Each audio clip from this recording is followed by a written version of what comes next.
Good evening, ReNEWS English is on air. I'm Sona Tumanyan.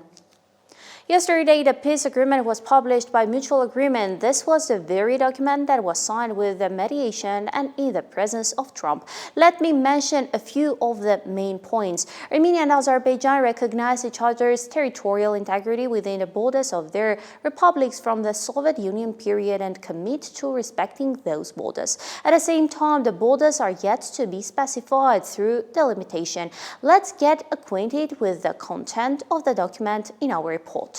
Okay, I'm watching you guys very... The initial agreement, which Armenia and Azerbaijan had been negotiating for 3 years, was published by mutual agreement. It has 17 articles. The beginning of the text refers to the fundamental documents of the UN and the OSCE and the Almaty Declaration. The first article states that the parties recognize the borders of the republics from the Soviet period. Article 2. In full conformity with Article 1, the parties confirm that they have no territorial claims against each other and will not advance such claims in the future. The parties will not undertake any action, including the planning, preparation, encouragement, and support of such actions aimed at fully or partially dismembering or undermining the territorial integrity or political unity of the other party.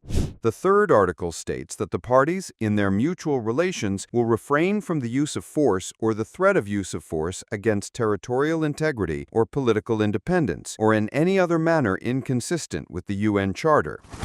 They will not permit any third party to use their territories for the use of force against the other party in a manner inconsistent with the UN Charter. The fourth states that the parties will refrain from interfering in each other's internal affairs. Article 6. In full conformity with their obligations under Article 1 of this agreement, the parties will conduct negotiations in good faith between the relevant border commissions in accordance with the agreed-upon regulations of the commissions for the purpose of concluding an agreement on the delimitation and demarcation of the state border between the parties. The seventh article states that the parties will not deploy the forces of any third party along their common border, and that until the delimitation and subsequent demarcation of their mutual border, they will implement mutually agreed security and confidence-building measures, including in the military sphere, in order to ensure security and stability in the border regions. Article 8. The parties condemn and will combat intolerance, racial hatred and discrimination, separatism, violent extremism, and terrorism in all their manifestations, each within its jurisdiction, and will ensure the fulfillment of international obligations applicable to them. The ninth article is about missing persons and the forcibly disappeared. The parties will exchange information regarding them. They will also engage in the search for and proper return of remains. However, the relevant arrangements on these issues will be negotiated and detailed in a separate agreement. Article 12. The parties will be guided by international law and this agreement in their bilateral relations. Neither party may invoke the provisions of its domestic legislation as a justification for its failure to perform this agreement.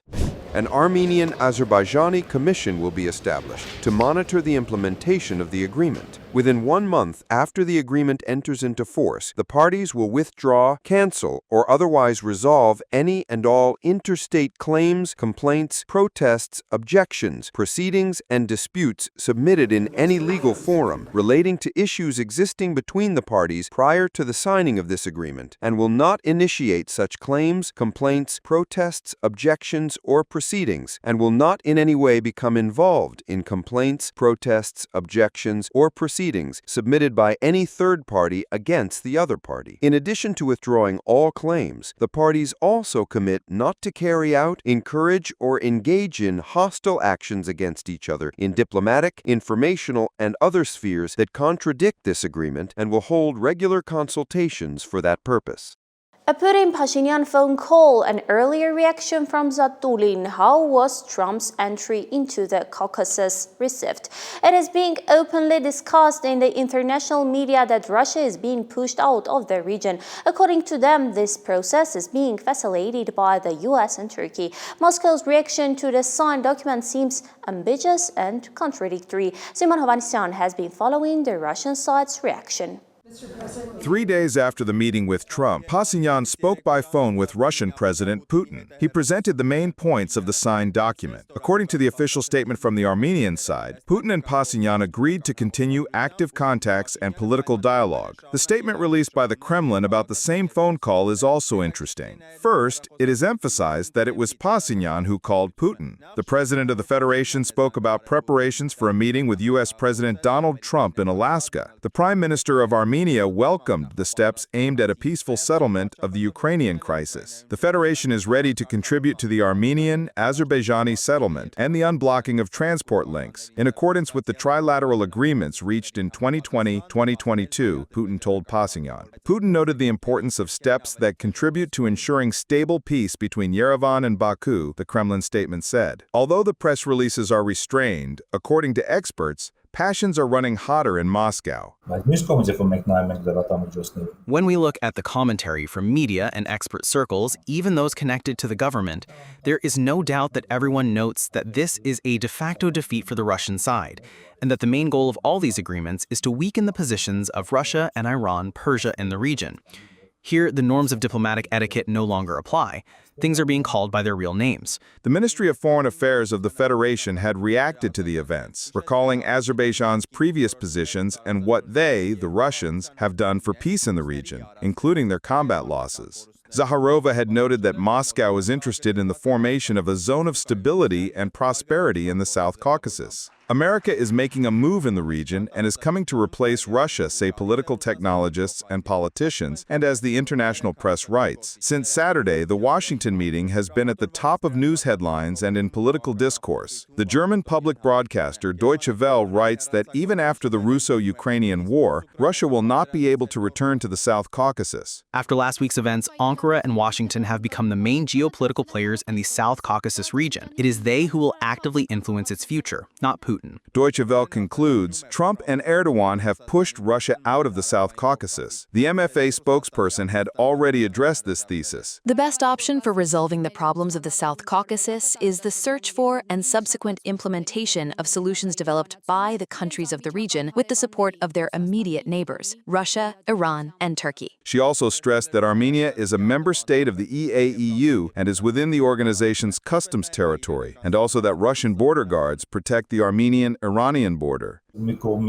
Head of the Analytical Center for Strategic Research and Initiatives, on the one hand, the official commentary was restrained, but on the other hand, there were certain hints that Russia will try to understand how this aligns with its interests and will try to take certain measures to restore its positions. Konstantin Zatulin, first deputy chairman of the State Duma Committee on CIS Affairs, also reacted to the events. Both Pashinyan and Aliyev, in their own ways, are not interested in Russian mediation. They are not interested in Russia's influence in the Transcaucasus at all. Naturally, in this situation, they are seeking happiness abroad. But if Aliyev is pursuing his own and Turkey's national interests, then Pashinyan is simply betraying his compatriots, which in general is not the first time for him, considering his experience in Nagorno-Karabakh. Pashinyan said after the meeting that the formula adopted at the White House was offered in the same way to the Russian Federation. He recalled the trilateral working group dealing with the issue of regional communications. We have always expressed our willingness to work in this logic, and it was never clear to us why, nevertheless, it was obstructed directly or indirectly. According to Haik Halatyan, head of the Analytical Center for Strategic Research and Initiatives, Russia has often expressed its interest regarding the trilateral agreement.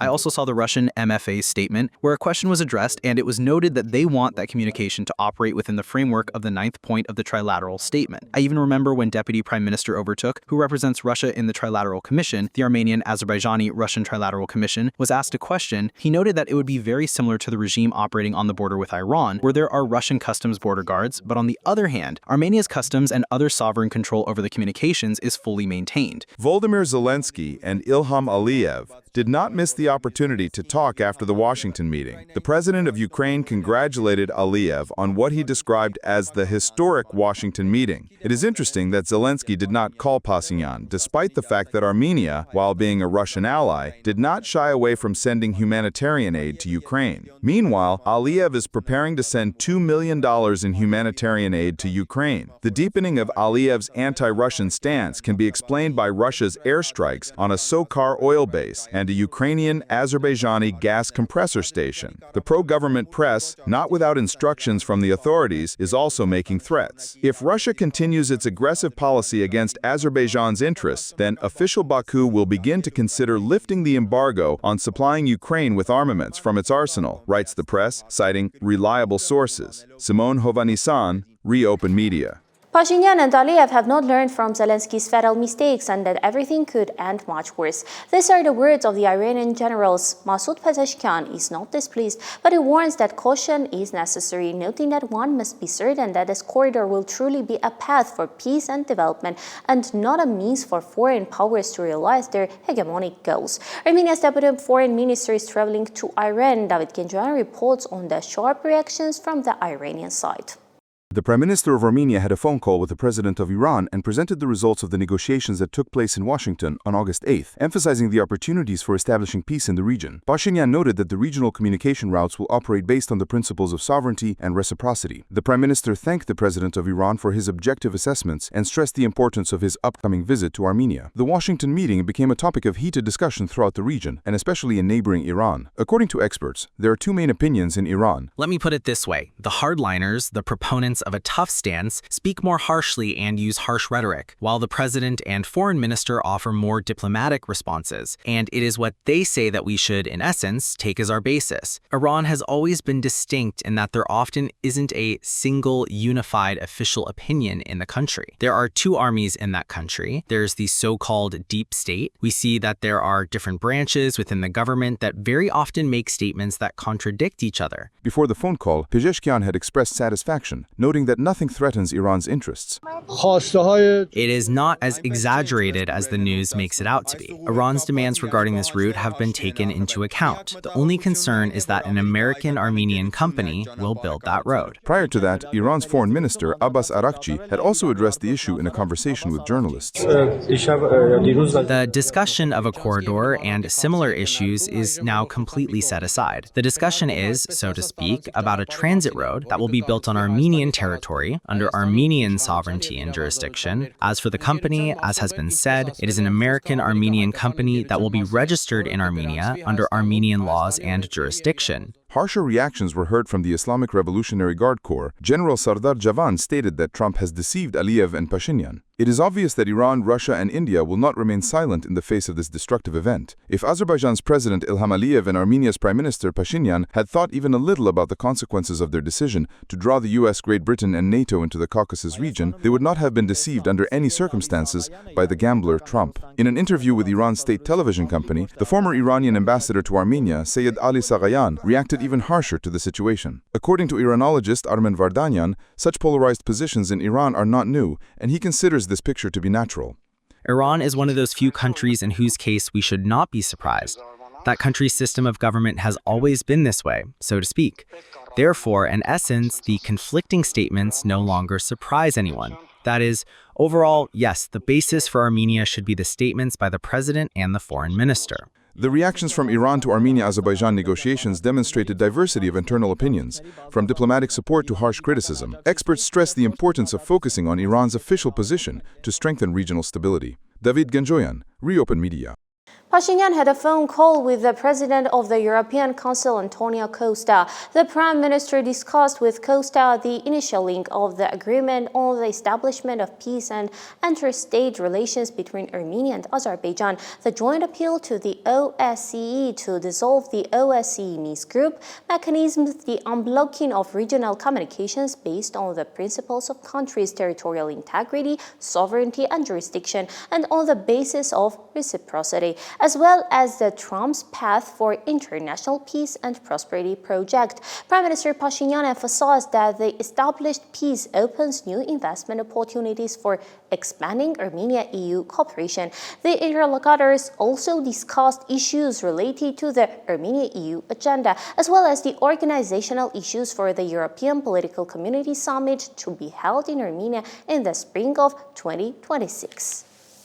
From the official news feed, it became clear that Nikol Pashinyan will be on vacation from August 12 to 15. Another piece of news emerged from a telephone conversation between Nikol Pashinyan and the president of Kazakhstan, Kassym-Jomart Tokayev. The Prime Minister of Armenia's visit to Kazakhstan is scheduled for the end of the year. During the telephone conversation, congratulations were once again extended on the occasion of the signing of the Declaration on the Establishment of Peace between Armenia and Azerbaijan in Washington. Tokayev also noted that the signing of the historically significant document was made possible thanks to Nikol Pashinyan's political will and the outstanding qualities of a statesman with a strategic vision for his nation's interests.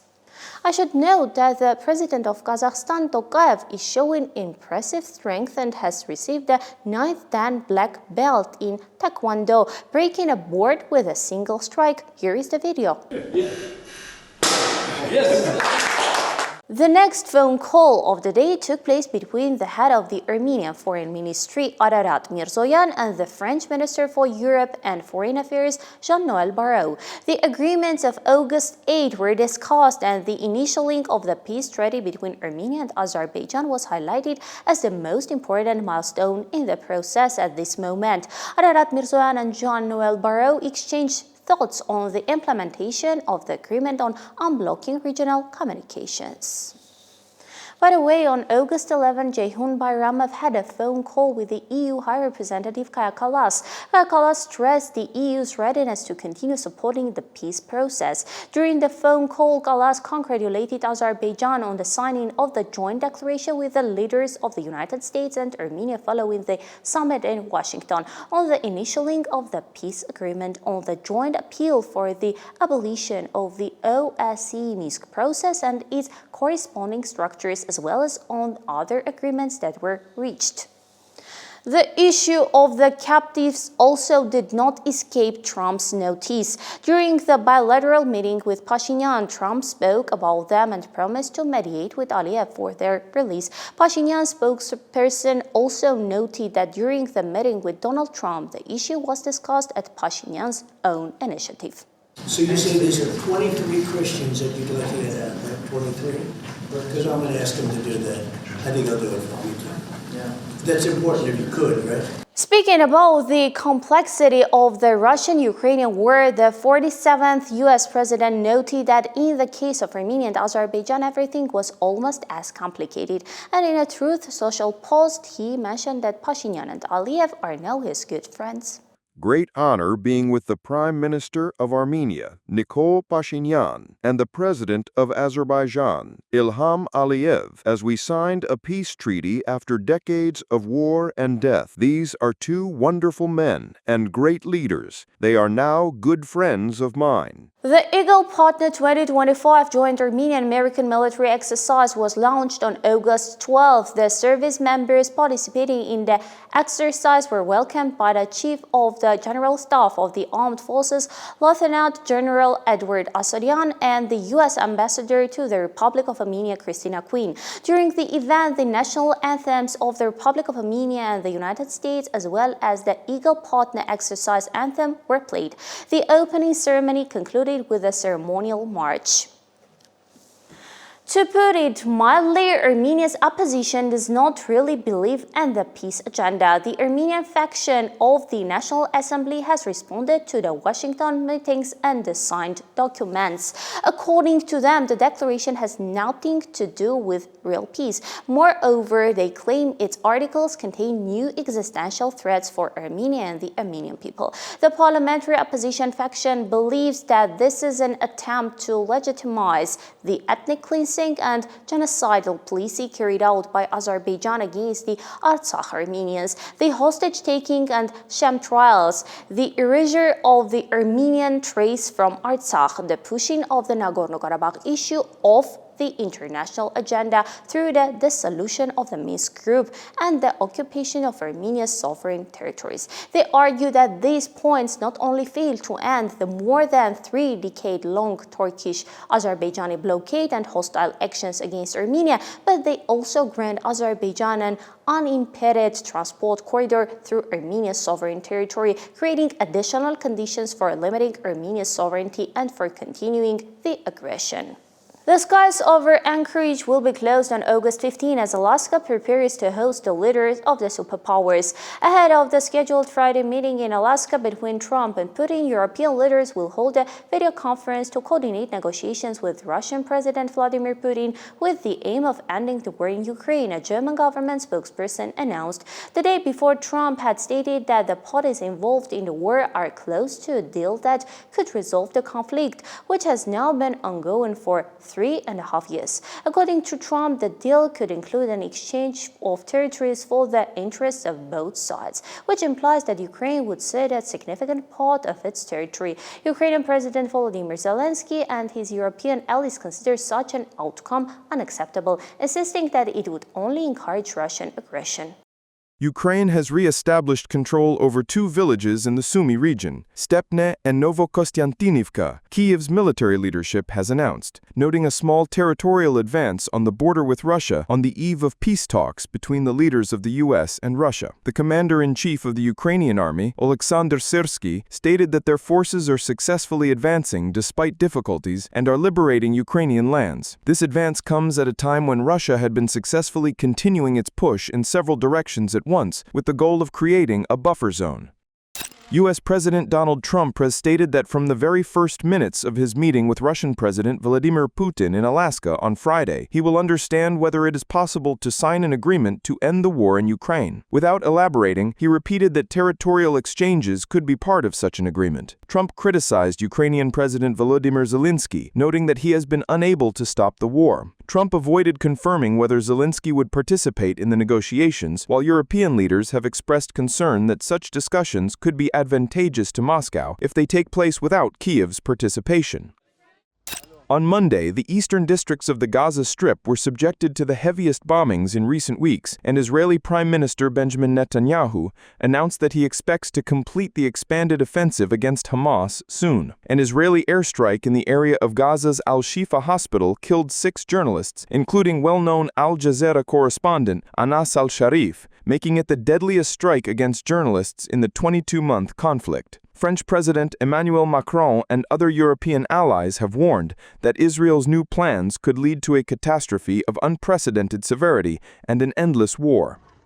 An explosion at a U.S. steel plant near Pittsburgh, Pennsylvania, has caused the deaths of 2 people and at least 10 injuries, inflicting major damage on North America's largest coke production facility. Local authorities are investigating the cause of the explosion, while the company, which is now a subsidiary of Japan's Nippon Steel Corp., promises to conduct a thorough investigation. The explosion has raised concerns about air quality given the plant's long-standing problems with air pollution. David Genjoyan, ReOpen Media.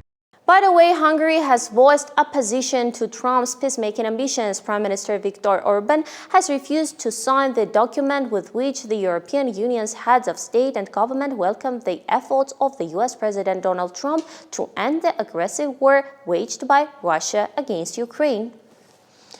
Madonna has appealed to Pope Leo XIV, calling on him to visit Gaza to save the children. Holy Father, I ask you to go to Gaza before it is too late. As a mother, I cannot watch their suffering. The children of the world belong to everyone. You are the only one who cannot be denied entry. We need the humanitarian gates to be fully open to save these innocent children. There is no more time, she said. And I'll wrap up the broadcast with news of a marriage proposal and a gorgeous ring that has shaken the internet since yesterday. After a 9-year relationship, Cristiano Ronaldo has officially proposed to his love, Georgiana Rodriguez. Georgiana accepted the proposal and published a photo about it on her Instagram. I said yes. Now and forever, Georgiana wrote alongside the photo. Spanish media outlets note that the couple has not yet decided on a wedding date, but they are planning to hold it in the near future. This much for today. I'm Sona Tumanyan. Stay informed with ReNews. Goodbye.